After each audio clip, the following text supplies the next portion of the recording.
Sinubukan niyang maupo sa upuan ni Papa Bear. Ngunit, yung upuan ni Papa Bear ay isang rocking chair. So, ganun, mabilis. Mabilis siya. Kaya, hindi nagustuhan ni Goldilocks.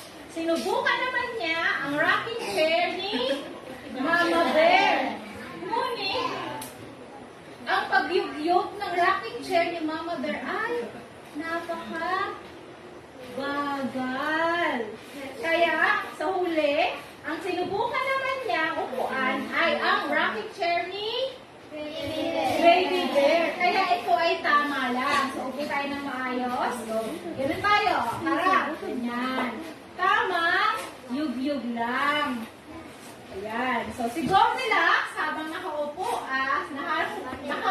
sa rocking chair ni Baby Bear, gaganon siya, biglang may nangyari.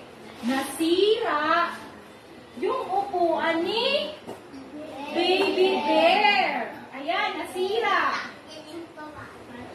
Kaya naman, naglakad-lakad ulit si Goldilocks sa loob ng bahay.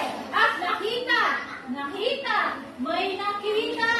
may nakitang kama. Kaya naman si Goldilocks ay sinubukan niyang mahiga. Okay. Nung sinubukan niyang mahiga sa kama ni Papa Bear, ito ay medyo matigas.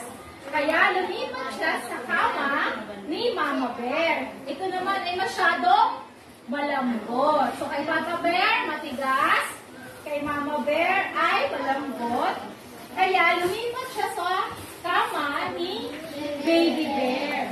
Nagustuhan niya yung kama ni Baby Bear kasi ito ay hindi masyadong matigas, hindi masyadong malambot, ngunit ito ay katamtaman. So alam niyo ba mga bata ang nangyari pagkatapos ng subukan yung higaan ni Baby Bear?